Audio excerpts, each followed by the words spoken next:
Hello दोस्तों, नमस्कार। आप सभी का स्वागत है मेरे चैनल पे, मैं और मेरी कहानी में। आज एक वाक़या हुआ है जो आपके साथ मैं शेयर करना चाहती हूँ। आज बाबू की स्कूल 9 से 12 बजे की थी। फिर 12 बजे के बाद आज मेरी एक क्लास थी। बैग मेकिंग की क्लास कर रही हूँ मैं, ताकि मैं घर में बैग भी बना सकूँ और बेच सकूँ। इसके लिए मैं बैग मेकिंग की क्लासेस कर रही हूँ 2 घंटे के लिए। पर आज मीटिंग थी, इसलिए फिर आज कम से कम 4-5 घंटे बैठना पड़ा वहाँ पर।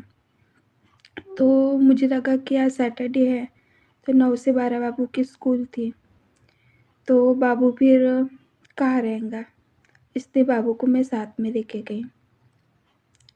मीटिंग चालू थी उस वक़्त। मेरी एक दोस्त थी, उसका घर पास में ही है जहाँ पर क्लास होती है। मैं क्लास में अच्छे से अटेंड कर रही थी। सर जो भी कुछ बता रहे थे वो मैं कॉपी में लिख रही थी। वो सब मुझे क्लास अटेंड करनी थी और अच्छे से सब सीखना भी था, इसलिए मैं बच्चे की तरफ ध्यान नहीं दे रही थी। तो बाबू को भूख लगी, तो मेरी फ्रेंड ने बोला कि हाँ ठीक है, मैं इसको खाना खिला के लाती हूँ घर से। तो वो बाबू के साथ अपने घर खाना खिलाने लेके गई। उसी बीच क्या हुआ कि वो रास्ते में जा रही थी। रास्ते में जाते-जाते बाबू और मेरे फ्रेंड का एक बेटा है और एक बेटी है। दोनों 4 जा रहे थे। तो बाबू और मेरे फ्रेंड के बेटे ने बोला कि मौसी मुझे कुछ खाना है, चिप्स वग़ैरह या कुछ वेफ़र्स। तो उसने शॉप में लेके गई वो। शॉप में लेके गई, दोनों बच्चों को जो उनको चाहिए था वो दिलाई। फिर रास्ते में चलते जा रहे थे। चलते हुए थोड़े दूर रास्ते में गए तो एक गाड़ी दिखी उनको। वो गाड़ी बाबू की दादी की थी। उस पर उसके दादा और दादी दोनों थे। उन्होंने गाड़ी रोके और बाबू को देख रहे थे और हो सकता है कि वो बात करने की कोशिश करना चाहते हो, पर मुझे ये समझ में नहीं आ रहा। और वो जो दादी जो बता रही हूँ मैं, वो मेरी सगी सास नहीं है और सगे ससुर नहीं है, वो मेरी चाची सास है। सबसे छोटी चाची सास, जिसकी वजह से मैंने अपना घर छोड़ा, जिसने मेरा पूरा घर बर्बाद कर दिया, जिसके वजह से हम रास्ते उसी के वजह से अभी मुझे किराए से रहना पड़ रहा है, किराया देना पड़ रहा है। मेरे बेटे को कितना कुछ सहना पड़ता है। हम किराए के घर में रहते हैं तो हमें पता है कि कितना कुछ लोग सुनाते हैं हमको। हमारा खुद का घर रह के हम किराए से रह रहे हैं, बस उस औरत के वजह से। उस औरत ने इतना कुछ किया मेरे साथ, इतना कुछ किया। मेरी शादी 19 साल में हुई। मुझे कुछ भी नहीं समझता था, कुछ भी नहीं। शादी क्या होती है वो तो मैंने शादी के बाद जाना। पर मेरे पर उसने इतना अत्याचार किया, हद से ज़्यादा। और खुद को वो बहुत महान औरत समझती है, बहुत महान। और इतनी उसके मन में इतना विष भरा है किसी के लिए। जब भी कुछ होगा तो उसका सारा दोष वो मेरे ऊपर ही डालती थी।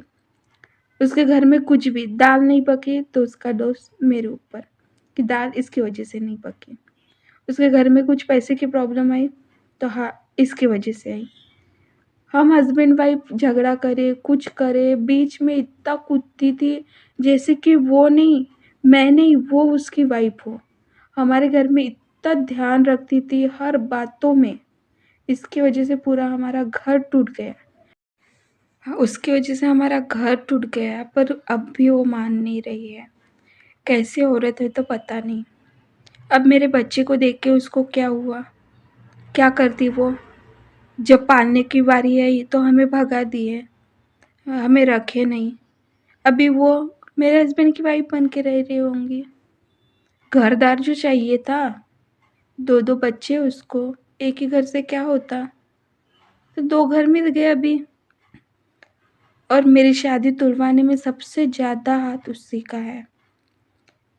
और एक बार ऐसे ही मैंने उसको कुछ बोल दिया था, उसने मुझे बकेट फेंक कर मारा, स्टील की बकेट फेंक कर।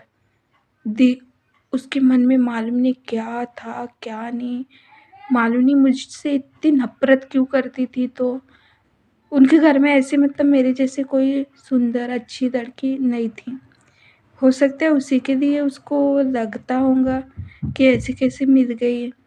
और एजुकेटेड, अच्छा बात करने वाली, अंडरस्टैंडिंग, हर बातों में समझदार। तो उसको ऐसा लगता था कि मैं हर बात उससे पूछूं कि ये कैसा करूं, वो कैसा करूं, पर वो मेरे से नहीं होता था। जो मुझे आता था मैं खुद के मन से कर लेती थी, पर उसको ऐसा लगता था कि ये सब मुझसे पूछे। और उसकी खुन्नस वो बहुत निकालती थी। इसलिए इसलिए आज मैं बहुत परेशान हूँ। मुझे बहुत दुख हो रहा है। जब ऐसा कोई दिखता है ना मुझे, तो बहुत टेंशन आता है और बहुत दुखी हो जाती हूँ मैं कि इन लोगों को क्या करना है, मैं कैसे भी रहूँ, कैसे भी जीऊँ। मैं पाल रही हूँ ना अपने बेटे को, इनको क्या करना है? हमें पालने तो नहीं आते ये, फिर देखने क्यों आते हैं हम क्या करते हैं क्या नहीं, इनसे मतलब क्या है? इनको कुछ समझता नहीं है। मैं अपने बेटे को बचपन 6 महीने से पाल रही हूँ ना, अकेले अकेले उसका कर रही हूँ ना। किसने क्या किया? उसकी पढ़ाई करके दी, उसको खाना खिला के दिया, उसको कुछ इन्वेस्टमेंट किया, उसके ऊपर कुछ भी एक पैसे का कुछ इन्वेस्ट किया। तो इतना क्यों दिलचस्पी क्यों है? जब करने वाली मैं हूँ, सब मैं हूँ, तो इन लोगों को क्या इतना बीच में आने की ज़रूरत पड़ती है? ये बीच में क्यों कूदते हैं? मुझे यही समझ में नहीं आता। और ये सब जब आते हैं तो मुझे बहुत दुःख होता है।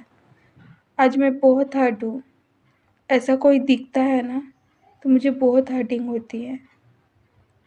ऐसे फिर जो बीत गया पास्ट, वो सब मेरे नज़र में आ जाता है कि इन्होंने मेरे साथ ऐसा किया था, उन्होंने मेरे साथ वैसा किया था। यार ये लोग दिख